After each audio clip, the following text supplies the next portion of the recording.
کرنا پسند نہیں کرتے. ڈر اور خوف لگتا ہے کہ لائٹ آنے کا انتظار کرتے ہیں کہ لائٹ آئے گی تب ہم گھر سے باہر نکلیں گے.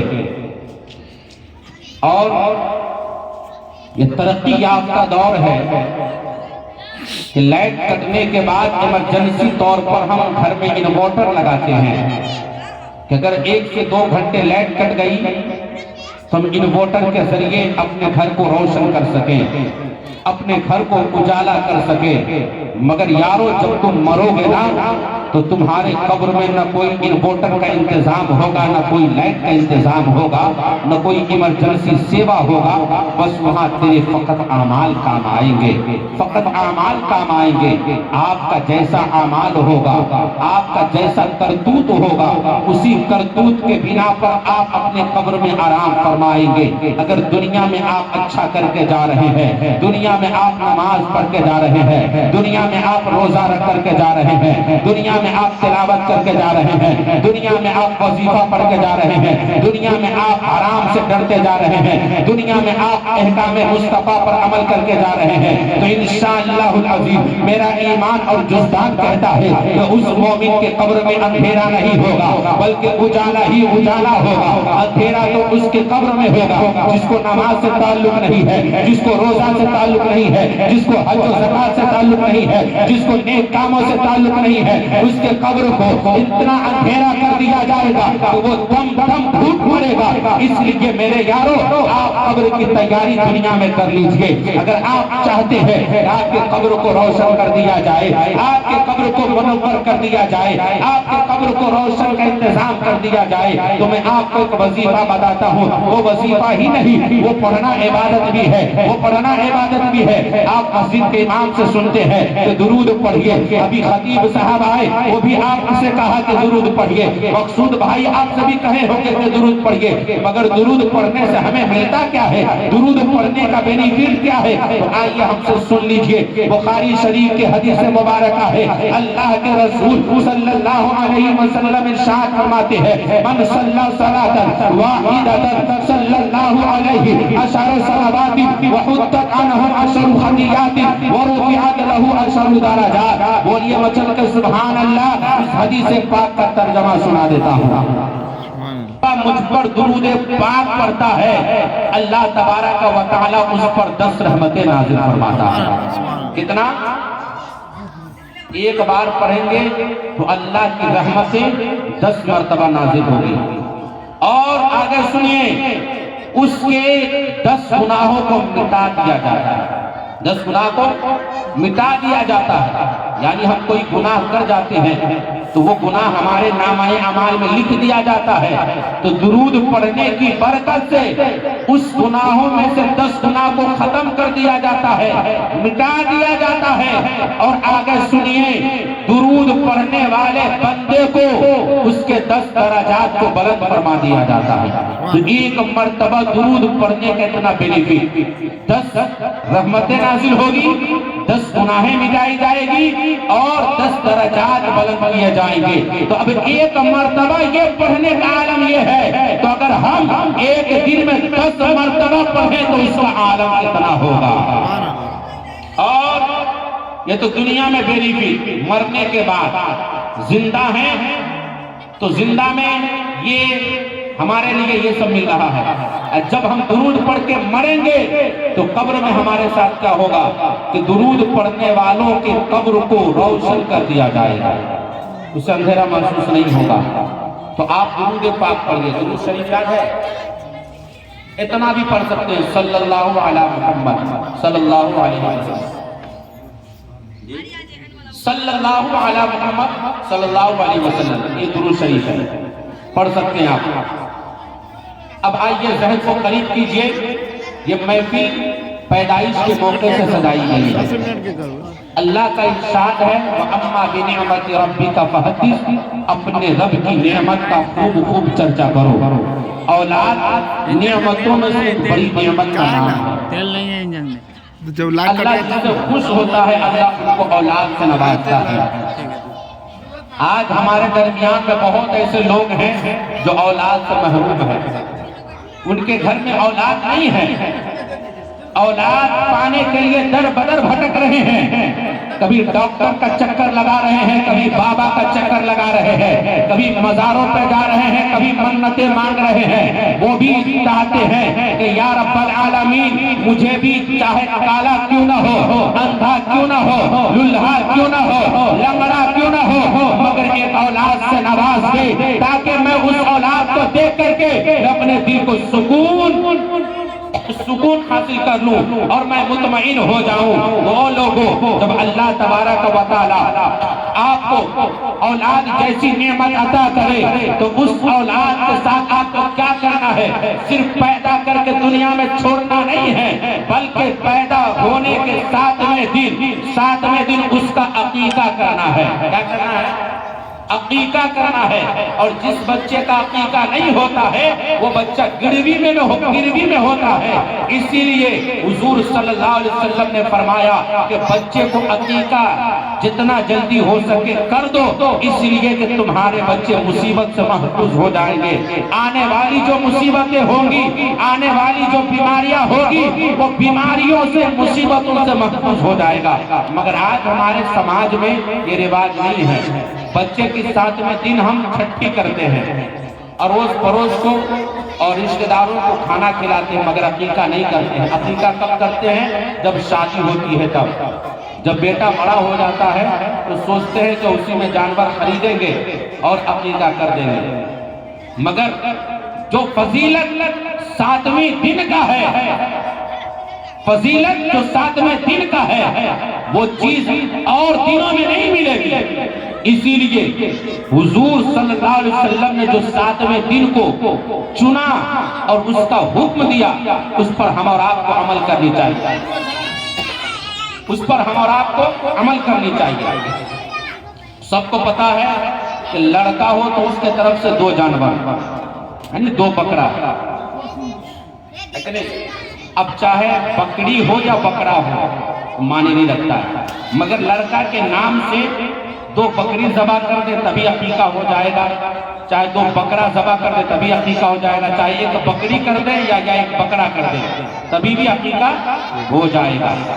اور لڑکی کی طرف سے 1 بکرا یا چاہے 1 بکری 7ویں دن، چاہے اچھا گوشت آپ تقسیم کر دے، چاہے اس گوشت کو پکا کر کے کھلا دے۔ مگر اگر کوئی یہ کہے کہ ہم عقیقہ نہیں کریں گے اور عقیقے کے جانور خریدنے میں جو 10,000 20,000 روپے لگتے ہیں ہم اسی کو ادا کر دیں گے، مسجد میں دے دیں گے، مدرسہ میں دے دیں گے، غریب کو دے دیں گے، تو عقیقہ کا حق ادا نہیں ہوگا۔ آپ کو اس بچے کے نام سے خون بہانا ہوگا، تبھی عقیقہ ہوگا، تبھی عقیقہ ہوگا۔ سمجھ گئے میری بات سمجھ گئے؟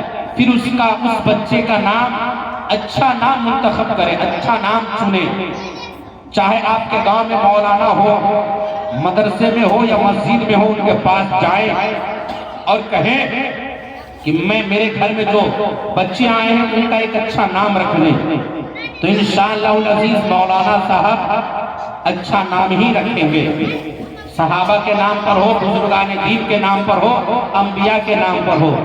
اور ایک بات سنیے، جس کا نام خالص محمد ہوگا، خالص محمد ہوگا، تو نام محمد کی برکت سے وہ جہنم کی آگ میں نہیں جلے گا، جہنم کی آگ میں نہیں جلے گا۔ یہ خالص محمد ہو۔ اور آج تو ایسے ایسے نام رکھے جاتے ہیں کہ سن کر کے افسوس ہوتا ہے، پتہ نہیں چلتا کہ یہ مسلمان گھرانے کا بچہ ہے۔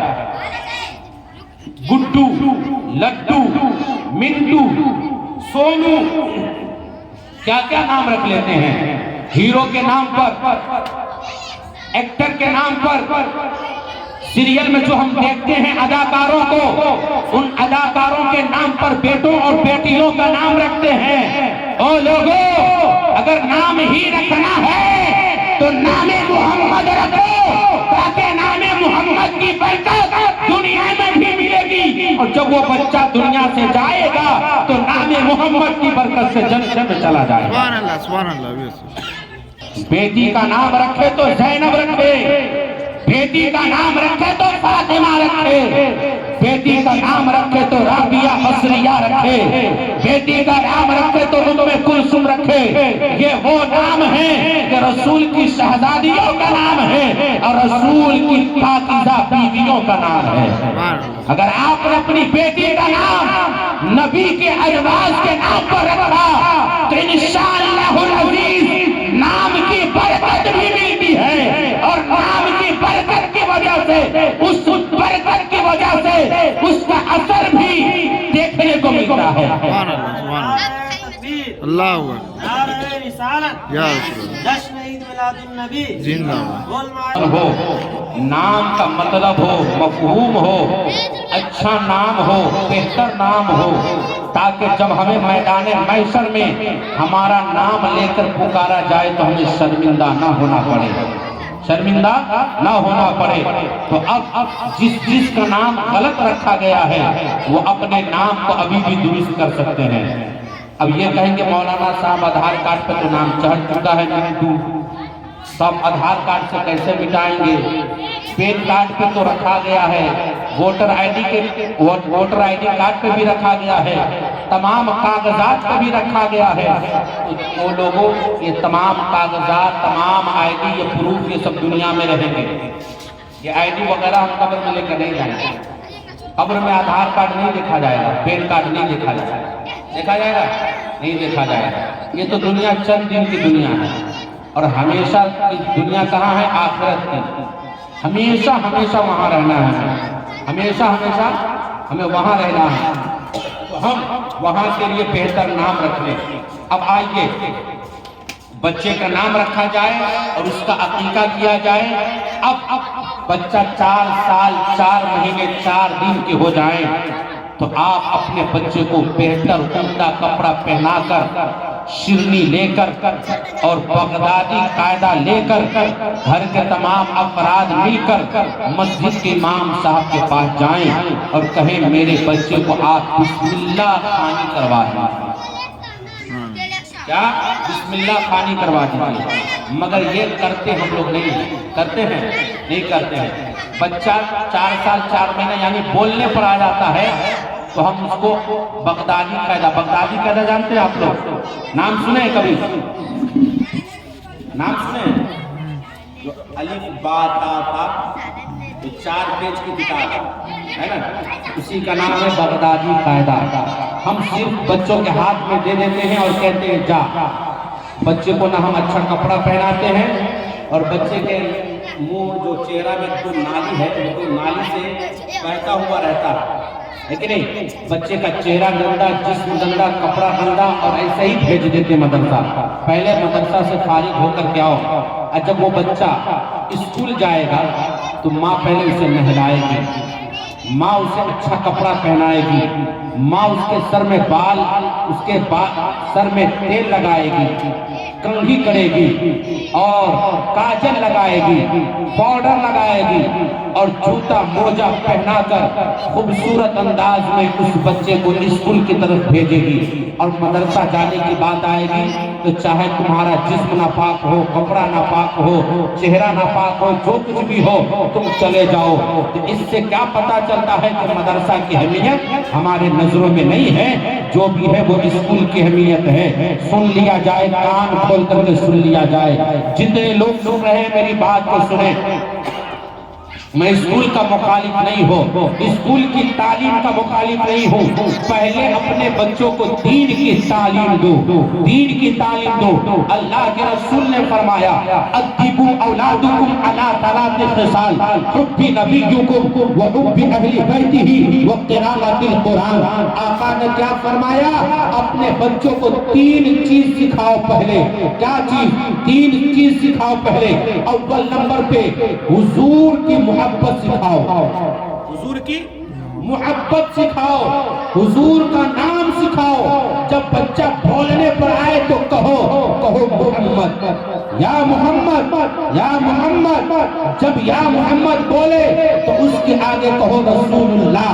جب یا رسول اللہ بھی بول دے تو کہو صلی اللہ علیہ وسلم۔ جب بچہ بڑا ہوگا تو باپ سے پوچھے گا اے والد محترم، اے والد بزرگوار، جب میں بولنے پر آیا تھا تو محمد نام آپ نے سکھایا، پھر آگے رسول اللہ سکھایا، پھر آگے صلی اللہ علیہ وسلم سکھایا۔ یہ کون ہے میں نہیں جانتا، تو اس سے آپ بتائیں یہ وہ آخری نبی ہے۔ کون ہے؟ آخری نبی ہے جس کے ہم امتی ہے، جس کا ہم کلمہ پڑھتے ہیں، اور اس کی محبت کے بغیر نماز بھی ادھورا، زکات بھی ادھورا۔ اس لیے جس شخص کے دل میں حضور کی محبت نہیں ہوگی اس کی ساری عبادتیں بیکار چلی جائے گی۔ تو اول نمبر پہ حضور کی محبت کو سکھائیے، پھر حضور کے خاندان سے محبت کرائیے، پھر تیسرے نمبر پر اپنے بچوں کو قرآن پڑھائیے۔ کیا پڑھائیے؟ قرآن پڑھائیے، دین سکھائیے۔